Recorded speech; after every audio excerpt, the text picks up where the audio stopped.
उष्मीय प्रसार देख लो। उष्मीय प्रसार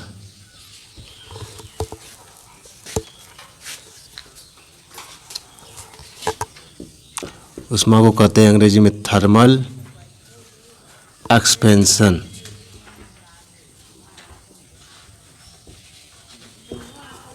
ठीक है, थर्मल एक्सपेंशन देखो क्या होता है। ठीक है, जब हम किसी पदार्थ को क्या करते हैं, जब हम लोग किसी पदार्थ को गर्म करते हैं, तापमान उसका बढ़ाते हैं, ठीक है, तो उसमें फैलाव होने लगता है, वो फैलने लगता है।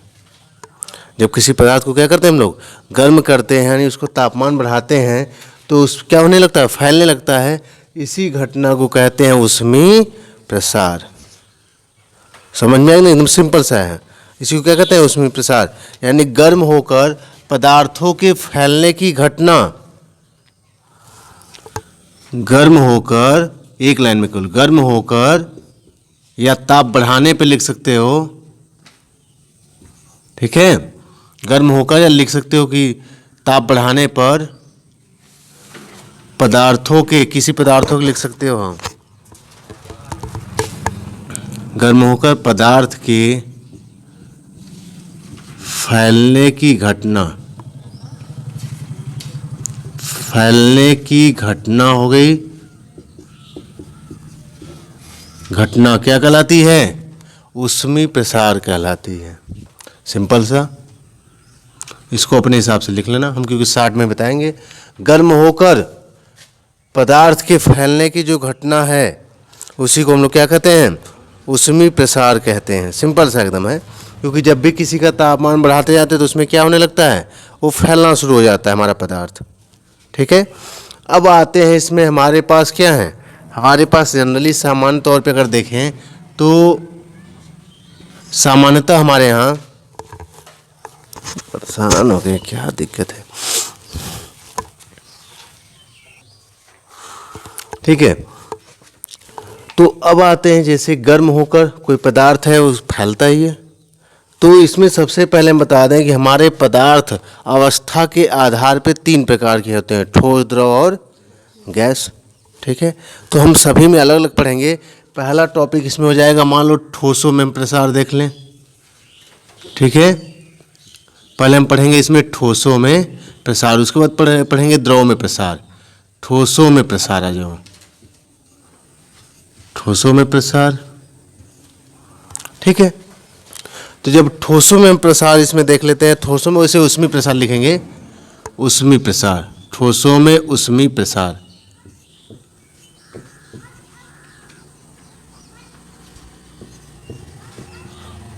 ठोसों में उष्मीय प्रसार, thermal expansion in solid, thermal expansion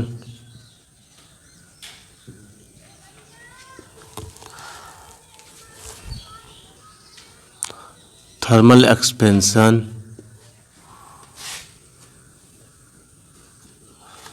of solid. ठीक है, अगर ठोस है हमारा, ठीक है, क्योंकि हम आगे पढ़ेंगे इसके बाद द्रव का प्रसार और गैसों का प्रसार पढ़ लेंगे, लेकिन द्रव का बाद में पढ़ेंगे, क्योंकि द्रव को अगर हमें गर्म करना है, तापमान को बढ़ाना है, तो उसके लिए ठोस वाले पात्र में रखना पड़ता है।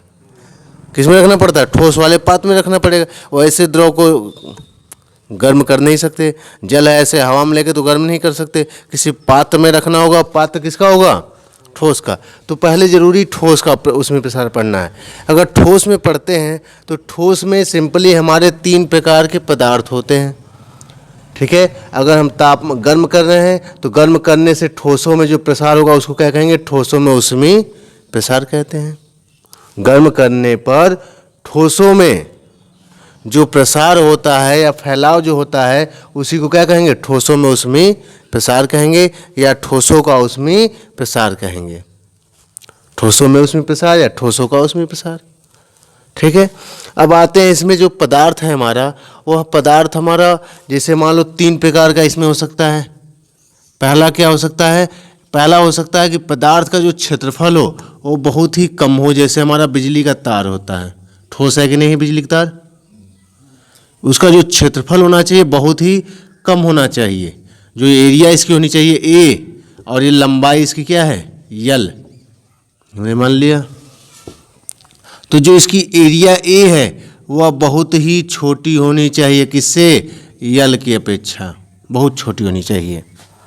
अगर एक बार हमने लगाया तो इसका मतलब है कि ए छोटा होगा, 2 बार लगाया तो बहुत छोटा।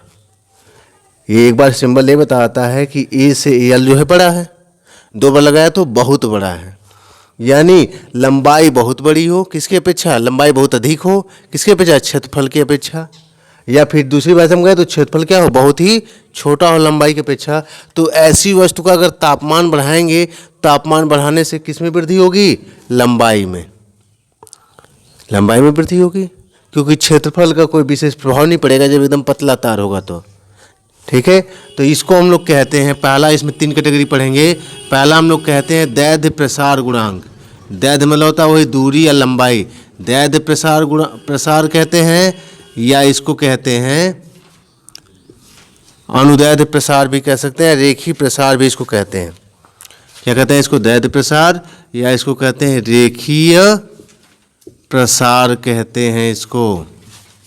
लीनियर एक्सपेंशन इसको कहते हैं, लीनियर एक्सपेंशन। ठीक है। एक्सपेंशन हमारा जो है वस्तु की आकृति के हिसाब से ठोसों में 3 प्रकार का होता है। अगर वस्तु मान लो उसमें लंबाई ही ज़्यादा हो, जैसे बिजली का तार होता है, कितना भी टाइट कर दो ठंडी के समय में, लेकिन जब गर्मी आएगी ना तो गर्मी आने के बाद क्या होता है कि उसमें फैलाव होगा। क्या होगा उसमें? उसमें फैलाव होता है। देखोगे तार अपने आप थोड़ा सा ढीला हो जाएगा। अब देखो ठंडी आ रही ना, देखना वही तार जो पहले ढीला हुआ करता था गर्मी में, अब वो टाइट हो जाएगा। ठीक है। उसके बाद इस समय टाइट है तो देखना गर्मी के सीजन में अपने आप कितना इस समय टाइट होगा, लेकिन गर्मी में अपने आप फिर से ढीला हो जाता है वो। ठीक है। तो ये हो गया हमारा दैर्ध्य प्रसार। ऐसे पदार्थों में क्या होता है? दैर्ध्य प्रसार गुणांक होगा, दैर्ध्य प्रसार होगा, या रेखीय प्रसार होता है। इसको गर्म करेंगे तो केवल इसकी लंबाई में वृद्धि होगी, वृद्धि तो क्षेत्रफल में होगी, पर उसको नगण्य मान लिया जाता है क्योंकि क्षेत्रफल बहुत ही कम है। पास में आ रही है। अब दूसरी सिस्टम इसमें देख लो। दूसरा मान लो अगर हमने कोई जैसे पतला टाइप का ले लिया, करकट टाइप का ले लिया, ठीक है, जिसकी मोटाई क्या है? बहुत ही कम हो, बहुत ही कम हो, इतना कम हो कि गणना करने योग्य नहीं हो।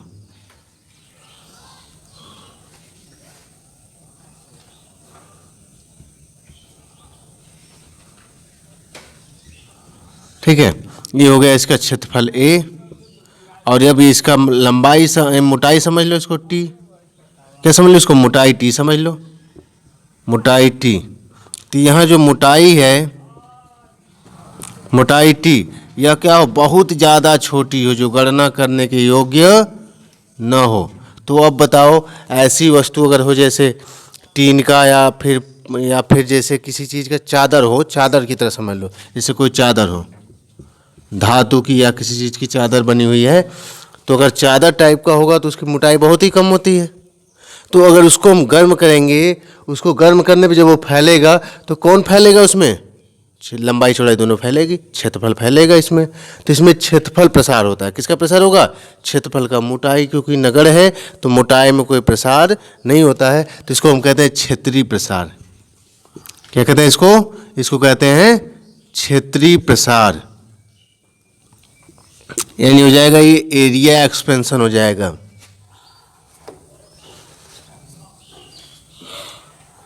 क्षेत्रीय प्रसार। ठीक है। ये हो जाएगा सुपरफिशियल एक्सपेंशन। यानी इसमें क्या प्रसार होगा? केवल क्षेत्रफल में, बाकी गणना करने योग्य नहीं होगा। ठीक है। तो यहाँ पे अगर गर्म करते हैं तो इसमें रेखीय प्रसार में केवल डेल्टा एल परिवर्तन होगा, यानी लंबाई में परिवर्तन होगा। यहाँ पे लंबाई में परिवर्तन होगा, यहाँ किस में परिवर्तन होगा? इसमें क्षेत्रफल में परिवर्तन होता है। ठीक है ना। इसके बाद तीसरा आते हैं, अगर कोई ऐसी वस्तु हो जिसमें लंबाई चौड़ाई ऊंचाई तीनों पर्याप्त हो।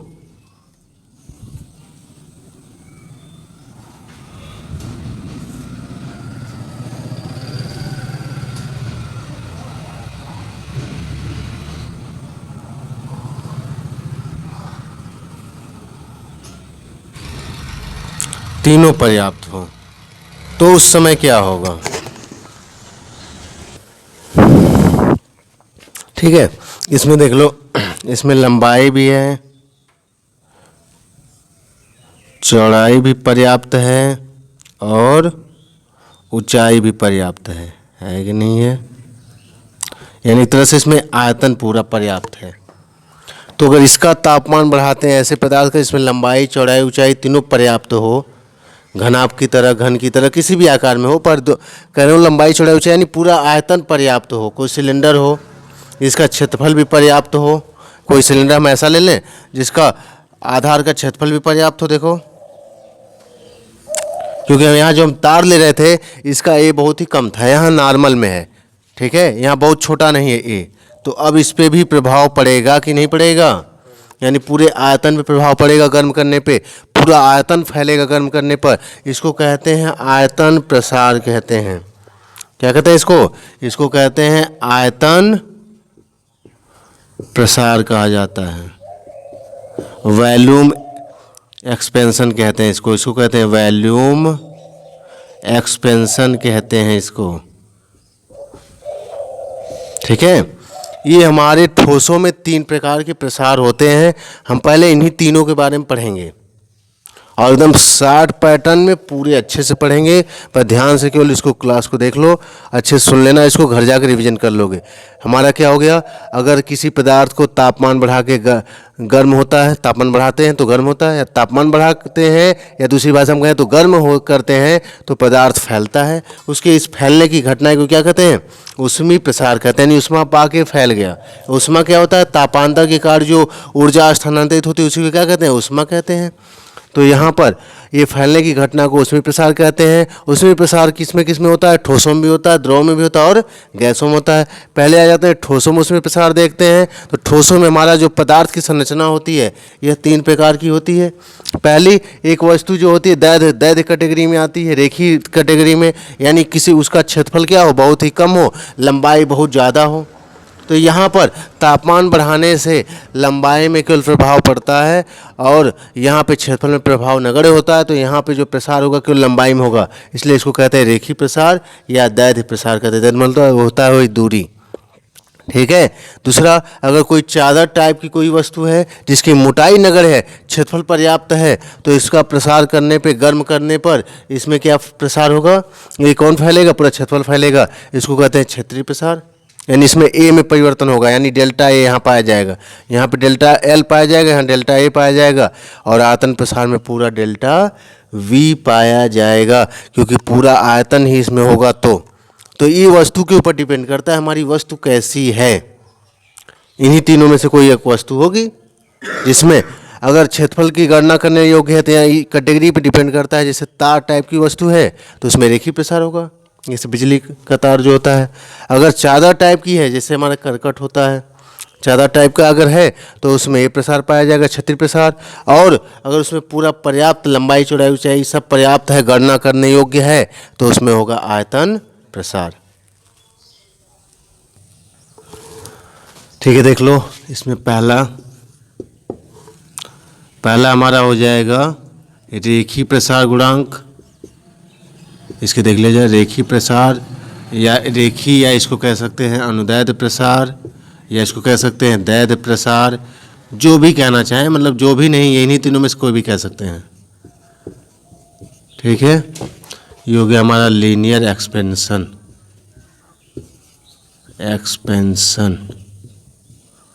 ठीक है, अब आते हैं, इसमें हम चर्चा केवल 2 ही चीज़ की करेंगे। हम ज़्यादातर मुख्यतः धातुओं के बारे में ही पढ़ रहे हैं, तो हम बात करेंगे छड़ या फिर तार की, छड़ अथवा तार की। जब किसी छड़ अथवा तार को क्या किया जाता है? गर्म किया जाता है, तो उसकी लंबाई में क्या होती है? वृद्धि होती है, या फैलाव होता है या प्रसार होता है। इसी को क्या कहते हैं? रेखी प्रसार कहते हैं। इसे क्या कहते हैं? छड़ या तार का रेखी प्रसार कहा जाता है। जब किसी छड़ या तार को क्या किया जाता है? को गर्म किया जाता है। छड़ या तार को किसी छड़ या तार को हम लोग क्या करते हैं? गर्म किया जाता है। गर्म करने पर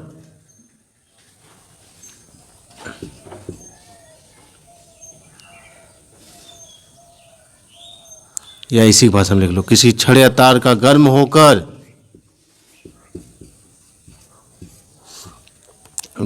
क्या हो जाना? गर्म होकर लंबाई में क्या होती है? इसकी वृद्धि होती है ना, हीन होती है।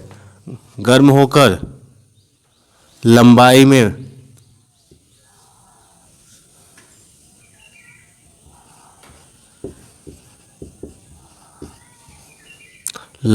वृद्धि।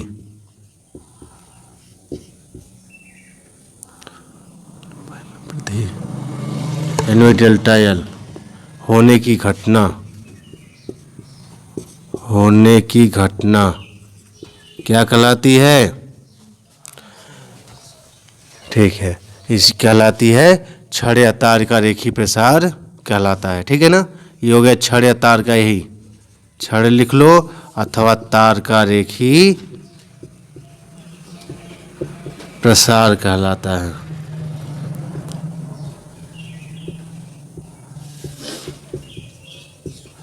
इसकी निर्भरता क्या है? किस पे निर्भर करता है? ठीक है, निर्भरता इसकी देख लो। हम एकदम शार्ट में लिखाएंगे, एकदम बेहतरीन नोट्स एकदम। देखो निर्भरता, ठीक है, अगर गर्म कर रहे हो तो छड़ की जो लंबाई है बढ़ रही है, तो यह 3 चीज़ों पे निर्भर करती है। सबसे पहले क्या? छड़ की प्रकृति पे निर्भर करेगी कि छड़ किस पदार्थ का बना हुआ है। छड़ के पदार्थ की प्रकृति पर निर्भर करेगा। कॉपर का तार है, एल्युमिनियम का है, किसका है? छड़ के पदार्थ की प्रकृति पर। समझ, क्योंकि सभी तो एक बराबर परिवर्तित होंगे नहीं, कि पदार्थ की प्रकृति पर। ठीक है, छड़ के पदार्थ की प्रकृति पर निर्भर करेगा, क्योंकि यहाँ पे हमारा ये मैटर है कि मान लो छड़ का पदार्थ जो है वो छड़ किस पदार्थ का है? एल्युमिनियम का है, लोहे का, कॉपर, तो सभी तो बराबर परिवर्तित होंगे नहीं। तो पहली चीज़ क्या हो गया? इस पर निर्भर हो गया। दूसरा निर्भर करता है छड़ की प्रारंभिक लंबाई पर। छड़ की प्रारंभिक लंबाई पर,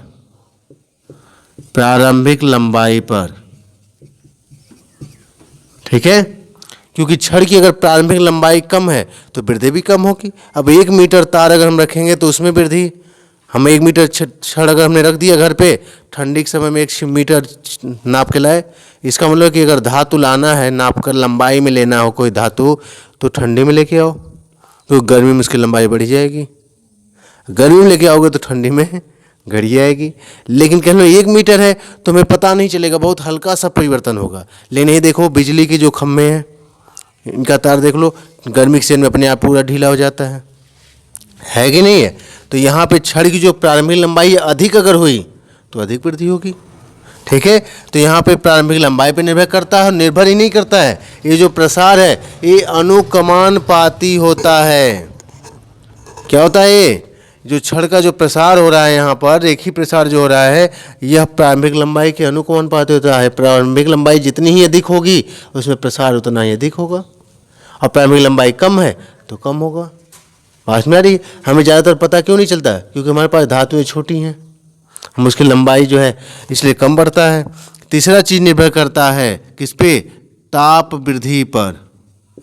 किस पे निर्भर करता है? ताप वृद्धि। ठीक है, ताप वृद्धि का मतलब हो गया डेल्टा टी पर। ठीक है, हमने यहाँ पे डेल्टा टी जो है स्मॉल में लिखा है, इसका मतलब क्या है? Degree Celsius. और जब कैपिटल लिखेंगे तो केल्विन हो जाएगा, परम ताप। यहाँ पे ताप की वृद्धि पे भी निर्भर करेगा। तापमान कम बढ़ेगा तो कम प्रसार होगा, तापमान अधिक बढ़ेगा तो अधिक प्रसार होगा। तो ये इन्हीं 3 चीज़ों पे निर्भर करता है। किसी भी प्रसार जो होता है इन्हीं तीनों पे निर्भर करेगा। क्लियर है? हम इस टॉपिक को याद रखेंगे, क्योंकि आगे भी जो प्रसार पढ़ेंगे निर्भरता यही सेम रहेगी, थोड़ा थोड़ा बस बदलाव होगा इसमें।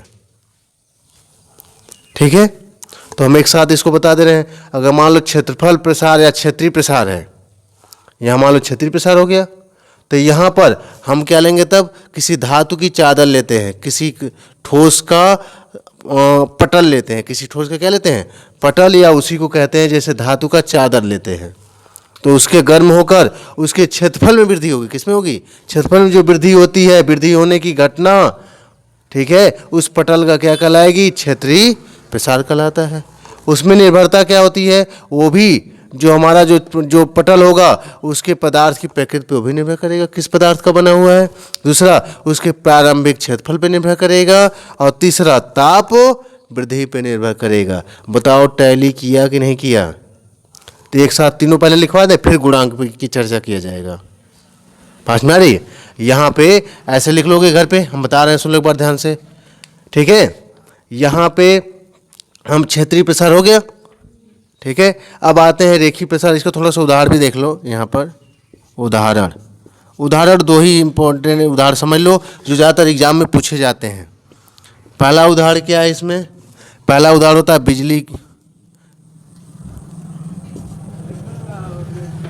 बिजली के खंभों पे लगातार होता है। बिजली के खंभों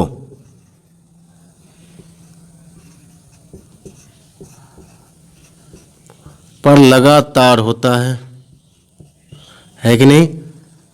गर्मी में क्या होता है? लगातार। गर्मी के दिनों में क्या हो जाता है? ढीला पड़ जाता है। गर्मी के दिनों में क्या होता है? दिनों में ढीला पड़ जाता है। गर्मी के दिनों में ढीला पड़ जाता है। लिख लेना इसको, ढीला पड़ जाता है। क्यों ढीला पड़ जाता है? क्योंकि उसमें प्रसार होता है, ठीक है। दूसरी बात, जो हमारा पटरियां होती है, ट्रेन की पटरियां, ट्रेन की जो पटरियां होती हैं, हालांकि उसकी चौड़ाई लगभग ये इतना तो होती है, इतना लगभग उसकी चौड़ाई होती है, लेकिन कहने का मतलब है कि उसकी लंबाई क्या है? बहुत ज़्यादा होती है। कहाँ से कहाँ तक बिछी हुई है। अब उस लंबाई के आगे जो है, तो यहाँ पे पूरा एक ही ढांचे में तो पूरा पटरी बन नहीं जाएगी, नहीं तो मोड़ा कैसे जाएगा, है कि नहीं है। तो वो पटरियाँ कई टुकड़ों में होती हैं। तो जब उस टुकड़ों को जब जोड़ा जाता है, लोहे के होते हैं, मेटेलिक के, ठीक है, जब उनको जोड़ा जाता है तो उनमें थोड़ा सा जरा सा गैप दिया जाता है। कभी देखना, पटरी देखने जाना, तो ऐसे पटरियाँ जब जोड़ते हैं इसमें ना, तो यहाँ पे जब पटरियाँ जोड़ते हैं तो हल्का सा यहाँ गैप होता है, ऐसे इसको ऐसे साइड से लॉक किया जाता है, ऐसे दोनों साइड से, लेकिन हल्का सा गैप रखते हैं इनके बीच में, ताकि गर्मी के दिनों में अगर पटरियाँ अगर फैलती हैं तो इनको जगह मिल जाए, आराम से, कोई दिक्कत ना हो। मान लो एकदम टाइट कर दिया हमने, एकदम लगा दिया यहाँ पे, देखना एकदम ऐसे पॉइंट टू पॉइंट लगा दिया। अब जब ये बढ़ेंगे तो बढ़ने के बाद बल उत्पन्न करेंगे, नहीं करेंगे? इससे पटरी हमारी थोड़ी सी इधर या थोड़ा सा इधर दब सकती है, तिरछी हो सकती है पटरियाँ हमारी दबाव से। इसलिए पटरियाँ जब लगाते हैं, ट्रेन की पटरियों को जोड़ते समय के जोड़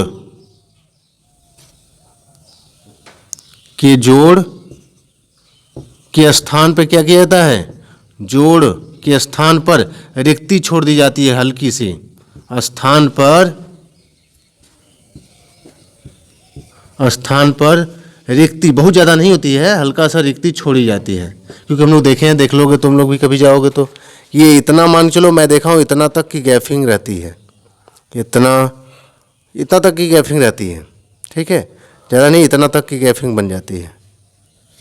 और ये गैपिंग जो है ठंडी के सीजन में, ठंडी के समय में ज़्यादा होगी अब, लेकिन गर्मी में जाओगे तो बहुत हल्का फुल्का एकदम गैपिंग मिलेगी, क्योंकि गर्मी में उनमें प्रसार होता है तापमान बढ़ने से। और ट्रेन जब चलती है तो ट्रेन के चलने से घर्षण से भी उसमें बहुत तेज़ बढ़ती है, गर्म होता है वो, ठीक है। तो यहाँ पे ट्रेन की पटरियाँ जो होती हैं कि जोड़ के स्थान पर क्या की जाती है? रिक्ति छोड़ी जाती है। क्यों रिक्ति छोड़ी जाती है? ताकि गर्मी के दिनों में पटरियाँ हमारी जब उसमें प्रसार हो पटरियों में, तो उनको स्थान, स्पेस मिल जाए, रिक्ति मिल जाए उनको बढ़ने के लिए। ऐसा ना हो कि वो फिर अगर नहीं छोड़ेंगे तो पटरियाँ हमारी तिरछी हो जाएंगी। जब बढ़ेंगी गर्मी दिनों में तो क्या होगा?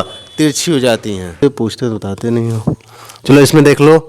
इसके बाद हो गया रेखीय प्रसार के बाद लिख लो रेखीय प्रसार गुणांक, इसमें आ जाओ। इसका निर्भरता हो गई, उदाहरण हो गया, उसके बाद रेखीय प्रसार गुणांक इसमें देख लो। किसे कहते हैं? रेखीय प्रसार गुणांक। रेखीय प्रसार गुणांक, ठीक है। ये हो जाएगा हमारा linear expansion coefficient. Coefficient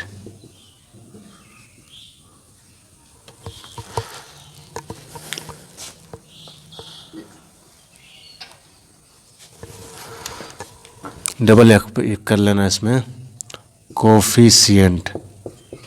coefficient हो जाएगा। अब देख लो इसमें, अभी हमने क्या बताया, सिंपल से एकदम समझना।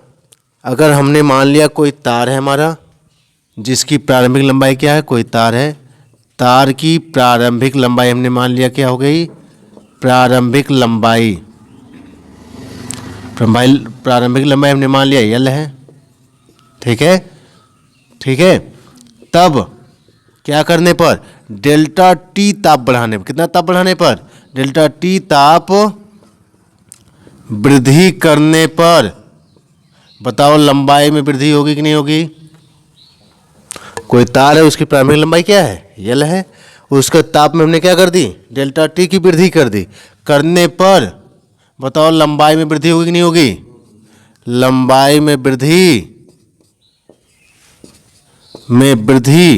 अगर डेल्टा L हो जाए, वृद्धि को डेल्टा से दिखाते हैं, लंबाई वृद्धि मान लो क्या हो गई, डेल्टा L हो तो अब देखो निर्भरता से डेल्टा L जो वृद्धि है लंबाई में, यह किस पे निर्भर होगी? इसको छोड़ दो तो मान लो पदार्थ पे निर्भर करेगा।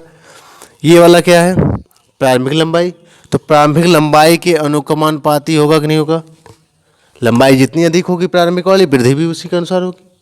क्योंकि 1 मीटर का अगर धातु का कोई तार है तो इसमें पता नहीं चलेगा, अगर वहीं पे 10 मीटर है तो पता चल जाएगा, 50 मीटर है तो और लंबाई पता चल जाएगी, ठीक है। तो यहाँ पे इस पे निर्भर करेगा, उसके बाद और किस पे निर्भर करेगा, ताप वृद्धि पे। ताप जितना ज़्यादा बढ़ाएंगे T, उतना ही ज़्यादा क्या होगा, उसके लंबाई में वृद्धि होगी। सुन में? तो जो लंबाई में जो वृद्धि है, यहाँ पे वृद्धि प्रारंभिक लंबाई के अनुकमानुपाती है और ताप वृद्धि की क्या होगी, अनुकमानुपाती। ये समझ में आ गया कि नहीं आ गया? ठीक है। तो जो तार में की लंबाई में वृद्धि होगी, लंबाई में वृद्धि प्रारंभिक लंबाई के अनुकमानुपाती हो गई, ताप वृद्धि की अनुकमानुपाती हो गई। जब इसको हटाएंगे तो कोई ना कोई क्या आएगा, यहाँ पर नियतांक आएगा। यहाँ जो नियतांक आता है वो आता है अल्फा। क्या आएगा वो आता है हमारा अल्फा। क्या आएगा, अल्फा। अल्फा जानते हो कि नहीं? ये अल्फा होता है, यहाँ पर हो गया alpha L into delta T हो गया, ठीक है। अब यहाँ पे देख लो, इसे हम क्या कहेंगे, जहां अल्फा क्या है, नियतांक या गुणांक है कि नहीं है, ठीक है। जहां अल्फा हमारा हो गया, अल्फा हमारा ऐसे भी अल्फा लिखते हैं ना, जहां अल्फा हमारा क्या हो गया, नियतांक। जहां अल्फा एक नियतांक या लिख दो गुणांक है, ठीक है, जिसे क्या कहते हैं, यह किस मैटर में आया, यहां बात चले रेखीय प्रसार की। तो आदमी जैसे मैटर में आता है उसका नाम भी वैसे होता है। चोरी वाली जगह पे पकड़ा जाएगा तो चोरी ही कहा जाएगा। तो यहाँ पे ये जो गुणांक है यह रेखीय प्रसार वाली जगह पे आया है, रेखीय प्रसार के लिए चल रहा है मैटर, तो इसको कहते हैं, ये गुणांक तो है ही, नियतांक तो है, इसे कहते हैं रेखीय प्रसार गुणांक कहते हैं। क्या कहते हैं इसे, जिसे रेखीय प्रसार गुणांक कहते हैं, इसको कहते हैं रेखीय प्रसार गुणांक कहते हैं, या वही नियतांक कहते हैं, ठीक है। जो किस पे निर्भर करता है, छड़ के पदार्थ की प्रकृति पे। देखो तीनों निर्भरता हो गई। जो छड़ के पदार्थ के प्रकृति पे निर्भर करता है, जो छड़ या तार की प्रकृति पे निर्भर करता है, यानी एल्युमिनियम के लिए अलग होगा, कॉपर के लिए अलग होगा, लोहे के लिए अलग होगा, पे निर्भर करता है, ठीक है। और एक बात तो ये भी क्लियर है कि जिसकी जिसके लिए इसका मान अधिक होगा, जिस पदार्थ के लिए धातु के लिए होगा। अगर धातु एक ही एल्युमिनियम है तो वहाँ अल्फा का मान नहीं बदलेगा, क्योंकि प्रकृति सेम हो गई ना। अगर एल्युमिनियम का ही तार है तो उस दोनों के लिए अल्फा का मान बराबर होगा। अगर कोई एल्युमिनियम है, कोई कापर है, तो वहाँ पे उनके लिए मान अलग अलग हो जाएगा। जिसके लिए मान अधिक होगा उसका प्रसार गुणांक अच्छा मिलेगा, यहाँ पे प्रसार उसका अधिक होगा। जिसका प्रसार गुणांक अधिक है उसमें वृद्धि भी अधिक होगी। ठीक है, एक काम करो ना, रुक जाओ, इसको मान लो प्रारंभिक लंबाई L0 मानो। ठीक है, 0 से पता चलता है प्रारंभिक स्टेज है ना। मान लो L0 हो गई। ठीक है, तो बताओ इस समय तार में लंबाई क्या होगी? तार की लंबाई, यदि तार की लंबाई अगर हमारी मान लो L अगर है, क्या है इस समय L है। ठीक है, तो इसका मतलब ये है कि इसका मान किसके बराबर होगा? ये होगा L प्लस डेल्टा L के बराबर होगा। किसके बराबर होगा? अगर मान लेते हैं कि यहाँ पर डेल्टा T बढ़ाने के बाद पहले प्रारंभिक लंबाई क्या है इसकी? L0 है। डेल्टा T ताप हमने बढ़ा दिया, उससे वृद्धि कितना होगी? Delta L। तो अब तार की लंबाई कितना होगी? L0 प्लस डेल्टा L हुई कि नहीं हुई? तार की लंबाई प्रारंभिक कितनी थी, इतनी वृद्धि हो गई। तो अब तार की लंबाई L0 प्लस डेल्टा L हुई कि नहीं हुई? तार की प्रारंभिक लंबाई L0 और ताप बढ़ाने से इतनी लंबाई बढ़ गई है। तो अब तार की लंबाई हो गई L0 प्रारंभिक लंबाई प्लस लंबाई में वृद्धि। अब तार कितनी लंबाई हो गई? तो बताओ तार की लंबाई L बराबर कितना आया? L0 का मान और प्लस डेल्टा L का मान कितना है? डेल्टा L जो है ये है अल्फा L0 डेल्टा T। यानी यहाँ पर दोनों में से क्या कॉमन ले सकते हैं? L0। अगर दोनों में से L0 कॉमन ले लेंगे तो यहाँ L0 कॉमन लेने के बाद क्या मिलेगा? यहाँ मिलेगा 1, इसमें मिलेगा 1 और प्लस इसका मान इसके बराबर है, तो इसमें L0 कॉमन लेने में बचेगा alpha into delta T, alpha into delta T। तो ये लंबाई निकालने के लिए सूत्र हो गया। ठीक है, डेल्टा T ताप वृद्धि करने पर अगर देखो प्रारंभिक लंबाई दी गई है और हमें पदार्थ पता है कि कौन सा है, इसका मतलब अल्फा पता चल जाएगा। उसके बाद अगर हमें ताप में वृद्धि दिया जाए तो हम लंबाई पता कर सकते हैं कि अब लंबाई कितनी हो गई है। समझ गई? और लंबाई में वृद्धि निकालनी होगी तो ये जो लंबाई है इसमें से L0 घटा देंगे। ये जो लंबाई है इसमें से L0 क्या करेंगे? घटा देंगे, तो लंबाई में वृद्धि भी हमें पता चल जाएगी। ये क्या है? प्रारंभिक लंबाई है और डेल्टा T ताप बढ़ाने के बाद जो लंबाई अब हो जाएगी ये नई लंबाई होगी L। ठीक है, इसको हम लोग अल्फा को क्या कहते हैं? रेखीय प्रसार गुणांक, या इसी को दैर्ध्य प्रसार गुणांक भी कह सकते हैं। और ये किस पर निर्भर करेगा? पदार्थ के प्रकार, जो हमारा जो भी तार होगा उसके पदार्थ की प्रकृति पर निर्भर करेगा किसका होगा। इसके बाद हम असल में हेडिंग हमारी क्या थी? रेखीय प्रसार गुणांक। तो असल में ये सब मेन फार्मूले हैं, कोई दिक्कत नहीं है। ठीक है, क्योंकि ये बताता है कि ये 3 चीज़ों पे निर्भर करता है। किस पे? प्रारंभिक लंबाई पे, ताप वृद्धि पे, उसके अलावा पदार्थ, जो हमारा जो तार का पदार्थ है उसकी प्रकृति पर निर्भर करता है। देख लो वृद्धि, ये फार्मूला बताता है। यहाँ से हमें पता चलता है कि अब ताप बढ़ाने पे अब लंबाई क्या हो जाएगी। ये वृद्धि बता रहा है तो ये अब लंबाई बताएगा ताप T पर। अगर हमें मान लें कि यहाँ पे ताप T है तो यहाँ पे हमें T पे बताएगा। इसके अलावा हमने जो हेडिंग डाला उसकी गणना नहीं की। हेडिंग हमने क्या डाला है? रेखीय प्रसार गुणांक, या इसी को क्या कहते हैं? अनुदैर्ध्य प्रसार या दैर्ध्य प्रसार गुणांक इसको कहा जाता है। इसकी हमने भी चर्चा ही नहीं की है ना। तो इसको थोड़ा सा देख लो, क्योंकि इसका तो हमने मान निकाला ही नहीं है। तो इसी में थोड़ा सा एक लाइन बस आगे बढ़ा के देख लो यहाँ पे। ठीक है, यहाँ पे यही सब निकाल सकते हैं। उसको चाहे तो समीकरण 1 बना सकते हैं और लिख सकते हैं समीकरण 1 से, नहीं तो ऐसे ही समझ लो। यहाँ पे क्या हो जाएगा? ये हो जाएगा रेखीय प्रसार गुणांक। क्या है ये? रेखीय प्रसार गुणांक, या इसी को क्या कह सकते हैं? दैर्ध्य प्रसार गुणांक भी कह सकते हैं। इसी को हम कह सकते हैं दैर्ध्य प्रसार गुणांक, या इसको कह सकते हैं रेखीय प्रसार गुणांक कह सकते हैं। अब उसके बाद आ जाओ अल्फा इक्वल टू, क्या हो जाएगा यहाँ से अल्फा इक्वल टू, इसको इधर भेज दें तो L0 डेल्टा टी गुणे में इधर जाएगा तो भागे में हो जाएगा डेल्टा L बटे L0 इंटू डेल्टा टी। तो हम लिख नहीं रहे हैं, बाकी हिंदी में समझ जाना। रेखीय प्रसार गुणांक बराबर होता है लंबाई में वृद्धि बटे प्रारंभिक लंबाई इंटू ताप में वृद्धि।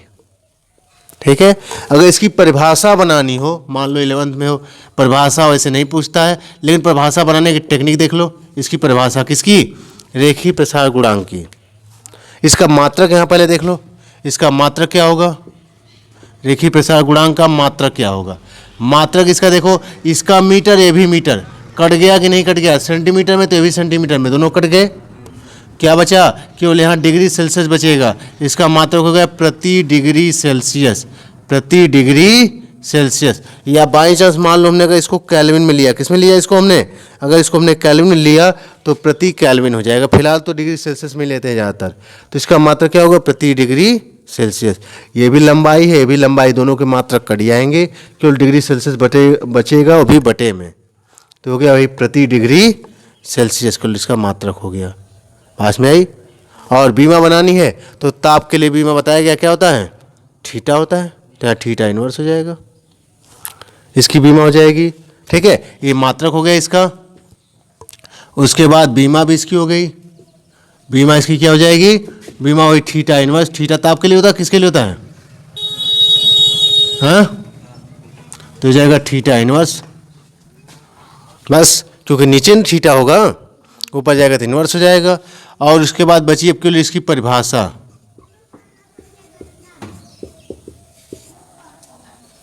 ठीक है,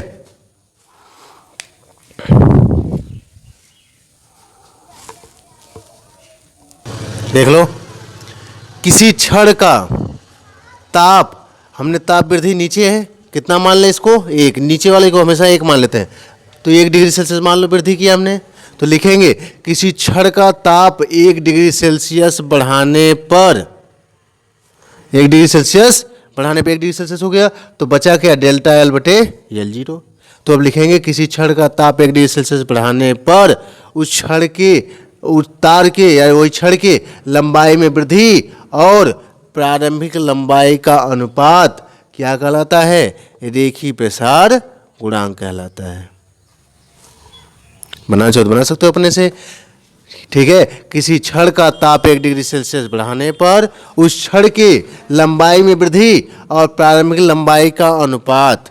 ठीक है, तो डेल्टा टी यानी ताप में वृद्धि हमने कितना कर दिया कि यदि किसी क्षण के ताप में 1 डिग्री सेल्सियस की वृद्धि करने पर या किसी क्षण का ताप 1 डिग्री सेल्सियस बढ़ाने पर, क्या करने पर, बढ़ाने पर। ठीक है, तो हमारा बचेगा ही क्या, डेल्टा एल बटे L0 नहीं बचा। देख लो, किसी क्षण का ताप 1 डिग्री सेल्सियस बढ़ाने पर उस क्षण की उस क्षण की लंबाई में वृद्धि और प्रारंभिक लंबाई का अनुपात क्या कहलाता है, रेखीय प्रसार गुणांक कहलाता है। अगला लिख लो इसमें क्षेत्रीय प्रसार गुणांक, सेकेंड नहीं, देखो तुम सेम हम बता रहे हैं, थोड़ा थोड़ा केवल अंतर है जरा सा इसमें। ये हो जाएगा क्षेत्रीय प्रसार गुणांक, ये हो जाएगा हमारा क्षेत्रीय प्रसार हो जाएगा यहाँ पर, ये हो जाएगा क्षेत्रीय प्रसार हो गया, क्षेत्रीय प्रसार, जिसको हम कहेंगे सुपरफिशियल।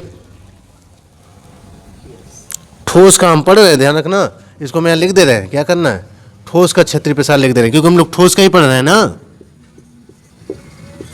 ठोस का क्षेत्रीय प्रसार, हम ठोस का ही पढ़ रहे हैं। तीनों जो रेखीय प्रसार वो भी किसका था, ठोस का ही था, क्षेत्रीय प्रसार। ठीक है, ये हो जाएगा हमारा सुपरफिशियल, सुपरफिशियल डबल एफ होता है नहीं, ठीक है, सुपरफिशियल एक्सपेंशन, एक्सपेंशन ऑफ लिख लेना, ऑफ सॉलिड। अब देख लो इसमें इसमें हमने क्या कहा, किसी ठोस का पटल ले लो, किसी ठोस पटल को, किसी ठोस पटल को गर्म करने पर, जब गर्म करेंगे तो उसकी लंबाई और चौड़ाई दोनों में वृद्धि होगी। किसी ठोस पटल को गर्म करने पर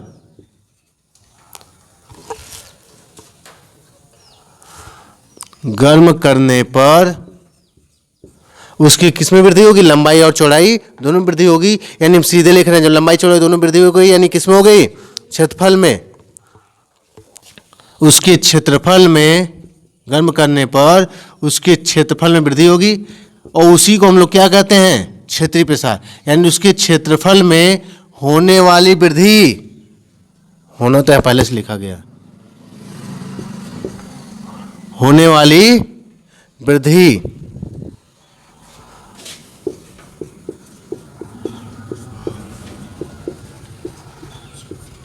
होने वाली वृद्धि क्या कहलाएगी, ठीक है, हाँ, होने वाली वृद्धि ठोसों का क्षेत्रीय प्रसार कहलाती है। ठोसों का, या वैसे लिख लो, ठीक है, ठोसों का, वैसे ठोसों में ही पाया जाता है, ठोसों का क्षेत्रीय प्रसार कहलाती है। क्योंकि बाकी सभी में केवल आयतन प्रसार ही होता है, द्रव या गैस में। द्रव गैस कोई एक लाइन में थोड़ा रहता है, वो उसमें दो हमेशा जो है ये नहीं रहता, क्षेत्रफल होता है नहीं, उसमें केवल आयतन होते हैं, आयतन प्रसार केवल होता है। ठीक है, तो ठोसों का क्षेत्रीय प्रसार समझ में आ गया। किसी ठोस पतल को गर्म करने पर उसकी लंबाई चौड़ाई दोनों में वृद्धि होती है। यानी सिंपली भाषा में कहें तो उसके क्षेत्रफल में वृद्धि हो गई, और उसकी जो क्षेत्रफल में वृद्धि हो रही है, होने वाली वृद्धि, इसी को हम लोग क्या कहते हैं, ठोसों का क्षेत्रीय प्रसार कहते हैं। क्लियर हो गया? अपनी हिसाब लिख सकते हो, क्षेत्रीय प्रसार कहते हैं। यह किस पे निर्भर करेगा, यह पटल के पदार्थ पे भी निर्भर करेगा। जो पटल है, ठोस पटल है हमारा, उसके पदार्थ पे भी निर्भर करेगा। अरे जो पदार्थ होगा, ऐसा थोड़ी सभी पदार्थ बराबर ही बढ़ते हैं, किसी के अंदर कुछ ज़्यादा क्षमता होती है, किसी के अंदर कम होती है। इसके अलावा यह क्या करेगा, पटल की प्रारंभिक क्षेत्रफल पे निर्भर करेगा। जिसका क्षेत्रफल अधिक होगा उसमें वृद्धि अधिक होगी, और जिसमें का क्षेत्रफल कम होगा उसमें वृद्धि कम होगी, है कि नहीं है? इसके अलावा ताप वृद्धि पे भी निर्भर करेगा। एकदम क्लियर समझा नहीं आ रहा? देखो एकदम टैली करता हुआ उदाहरण इसमें एक ही लिख लो, वही लिख लो। क्या लिखेंगे इसमें लिख दिया जाए,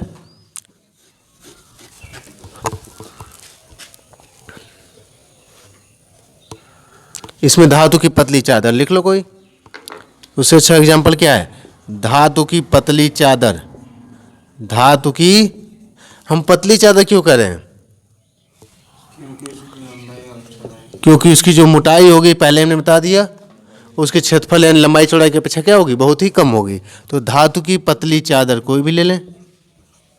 पतली चादर का ताप बढ़ाने पे, हम लिखने हैं समझ जाना, का ताप बढ़ाने पे क्या होता है, उसके क्षेत्रफल में वृद्धि होती है।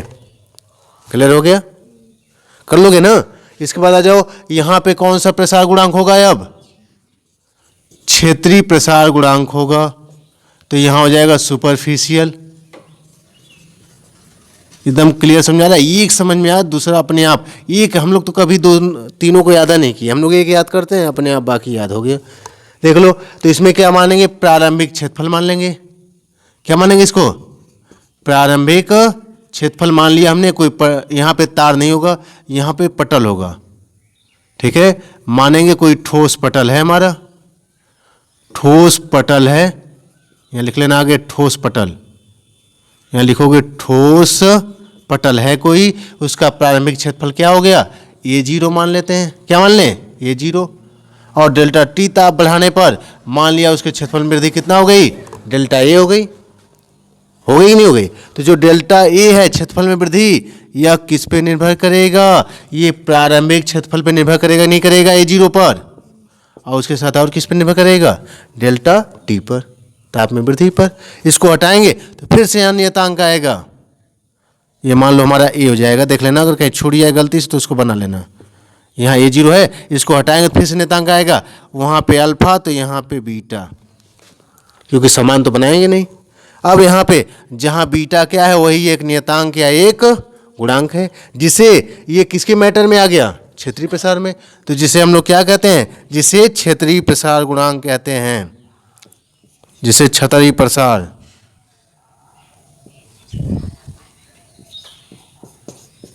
जिसे क्षेत्रीय प्रसार गुणांक कहते हैं। समझ में आ गया नहीं आ गया? क्योंकि क्षेत्रीय प्रसार में आया है, इसलिए इस गुणांक को क्या कहेंगे, क्षेत्रीय प्रसार गुणांक कहेंगे। क्लियर समझ रहे हैं ना? ये भी किस पे निर्भर करेगा, ये हमारा पटल के पदार्थ पे निर्भर करेगा। ये पहला वाला जो प्रॉपर्टी इसमें छूट गई थी, क्योंकि दो पे तो हमने दिखाया था, इस पे भी दिखाया था, प्रारंभिक क्षेत्रफल पे भी और ताप पे भी दिखाया था।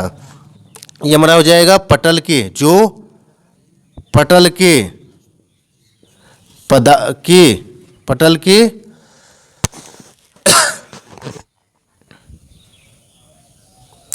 जो पटल के पदार्थ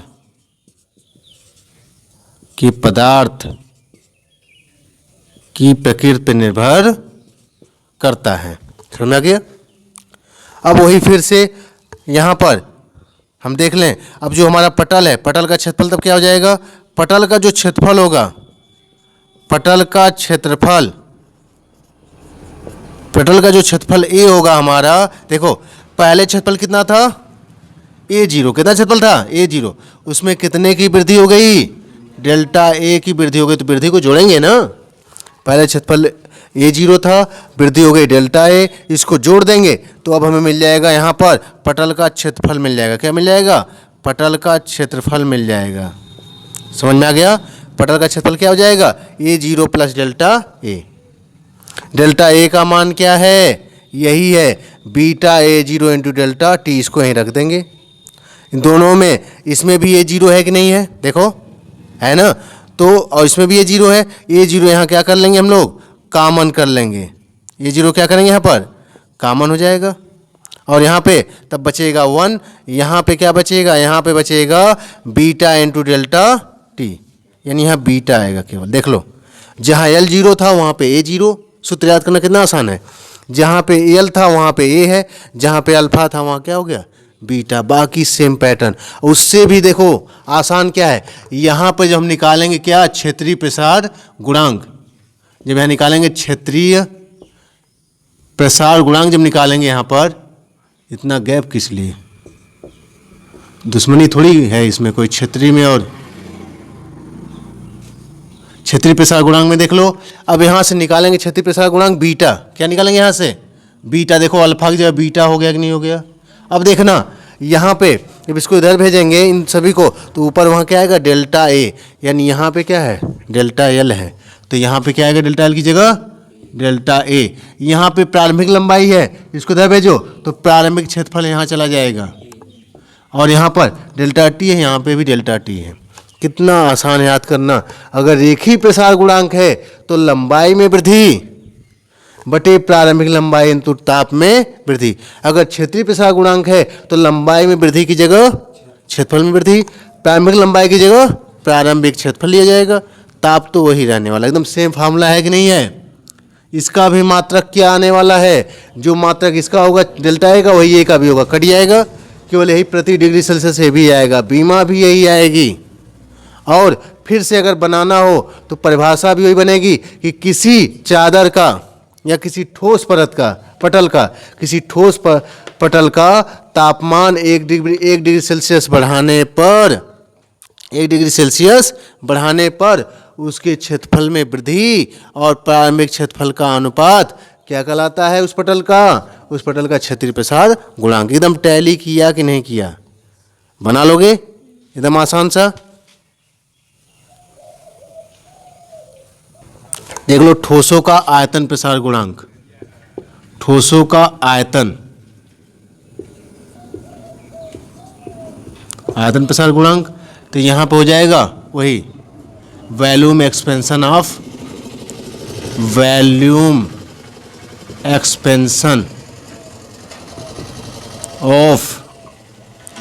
सॉलिड हो जाएगा। ठीक है, वॉल्यूम एक्सपेंशन ऑफ सॉलिड हो जाएगा। अब इसमें आ जाओ, यहाँ पे सिंपल सा लिखेंगे हम लोग क्या, किसी ठोस को गर्म करने पर, केवल लिख दो यहाँ, किसी ठोस को गर्म करने पर उसके आयतन में होने वाली वृद्धि क्या कहलाएगी? क्या कहलाएगी? यहाँ पर हो जाएगा आयतन प्रसार कहलाती है, क्योंकि अगर कोई ठोस है तो जनरली उसमें आयतन होता ही है। इसमें हमारा क्या क्या आ सकता है? इसमें कोई धातु की गेंद ले सकते हो, धातु की क्या ले लो, कोई गेंद ले लो, घन ले लो, धातु की गेंद, धातु की गेंद ले लिया जाए, ठीक है, गेंद ले लेंगे तो गेंद में पूरा आयतन होता ही है। इसके अलावा हम चाहें तो घन ले सकते हैं, घनाभ ले सकते हैं, और भी कई आकृतियां होती हैं, ठीक है। तो ये सब क्या होगा, गर्म करने पे, इनको गर्म करने पे क्या होगा, पूरा आयतन में वृद्धि होती है, आयतन में क्या होगा, फैलाव होता है पूरा। पास में आ गई? तो इसको, इसी को क्या कहते हैं, आयतन प्रसार गुणांक। यानी वस्तु की कैटेगरी पर निर्भर करता है, वस्तु किस टाइप की है। अगर ठोस जनरली है सामान्यतः तो पूरा उसके आयतन में वृद्धि होगी, ठीक है। अगर यहाँ पे बात की जाए निर्भरता की तो कुछ बताना ही नहीं है। ठोस का पहली चीज़ क्या है, वो जो ठोस होगा उसके पदार्थ की प्रकृति पर निर्भर करेगा, ठीक है, और ठोस का प्रारंभिक जो आयतन होगा उस पर निर्भर करेगा, ठोस का प्रारंभिक आयतन पर निर्भर करेगा। इसके बाद तीसरा किस पे, ताप वृद्धि पे तो करेगा ही करेगा। एकदम सिंपल है, देखो टैली कर रहा है कि नहीं कर रहा है, एकदम आसान से। अब इसमें यहाँ पे क्या हो जाएगा, यहाँ पे हो जाएगा आयतन प्रसार गुणांक। यहाँ पे प्रारंभिक आयतन क्या मानेंगे, ठोस का, ठोस का हमने प्रारंभिक आयतन क्या मान लिया, V0 मान लिया, ठीक है। डेल्टा टी ताप वृद्धि करने में हमने मान लिया कितना हो गया वृद्धि, आयतन में डेल्टा V हो गया, तो डेल्टा प्रारंभिक आयतन हो जाएगा, ठीक है। अब उसके बाद यहाँ पे जो आयतन में वृद्धि है, ठीक है, बना लेना जहाँ जहाँ बनेगा, गर्म करने पर आयतन में वृद्धि। कहने का मतलब जैसे ये है कि जहाँ जहाँ इसमें चेंज होगा चेंज कर लेना है अपने हिसाब से, क्योंकि हम बता दिए मैटर। अब ये जो डेल्टा V है आयतन में वृद्धि, यह प्रारंभिक आयतन पे निर्भर करेगा और ताप वृद्धि पे। यहाँ पे फिर से इसको हटाओगे तो क्या आएगा, कोई नियतांक आएगा। मान लो यहाँ पे क्या लेते हैं अब, गामा, जहाँ गामा क्या होगा, ये गुणांक होगा। चूंकि ये किसके झगड़े के मैटर में आ गया, ये आयतन प्रसार वाले मैटर में आ गया, इसलिए इस गुणांक को कहते हैं आयतन प्रसार गुणांक। ये भी किस पर निर्भर करेगा, वही ठोस के पदार्थ की प्रकृति पर निर्भर करेगा, जो भी हमारा ठोस है, ठीक है, या केवल पदार्थ की प्रकृति पे कह सकते हो निर्भर करेगा। तो अब जो है, अब जो हमारा ठोस है, ठोस का अब आयतन कितना हो जाएगा, ठोस का जो आयतन है, ठोस का आयतन, अब जो आयतन इसका V होगा, देखो पहले इसका कितना आयतन था, V0, पहले कितना था V0, और कितने की वृद्धि हो गई, डेल्टा V की। वृद्धि को जोड़ लो, पे इतना प्रारंभिक में था, उसमें वृद्धि को जोड़ लो, तो अब कितना आयतन हो गया पता चल जाएगा। और ये डेल्टा V को मान यहाँ से रखेंगे तो यहाँ पे आएगा, देखो V बराबर, उस मान को रखकर V0 कॉमन ले लो तो वहाँ ये जीरो की जगह क्या आ जाएगा, V0, और यहाँ पे बीटा की जगह क्या मिलेगा, गामा ही मिलेगा और कुछ नहीं मिलेगा। सेम बन रहा है नहीं बन रहा, एकदम फार्मूला बन रहा है। इसके बाद यहाँ पे क्या लिखेंगे, आयतन प्रसार गुणांक बराबर समीकरण 100 बना के यहाँ से बीटा की जगह क्या आ जाएगा, गामा। क्षेत्रफल में वृद्धि की जगह क्या हो जाएगा, तब आयतन में वृद्धि, और यहाँ पे प्रारंभिक क्षेत्रफल की जगह क्या आ जाएगा, प्रारंभिक आयतन हो जाएगा। मात्रक वही होगा, आयतन का मात्रक, आयतन का मात्रक कट जाएगा, मात्रक वही, बीमा वही। और फिर से अगर परिभाषा बनानी है तो बना सकते हैं, बस यहाँ पे अंतर बदल जाएगा। लिख देंगे कि किसी ठोस का ताप 1 डिग्री सेल्सियस बढ़ाने पर उसके आयतन में वृद्धि और प्रारंभिक आयतन का अनुपात क्या कहलाता है, उस पदार्थ का, उस ठोस का, आयतन प्रसार गुणांक कहलाता है। एकदम क्लियर हो गया तीनों टॉपिक, इसको देख लेना।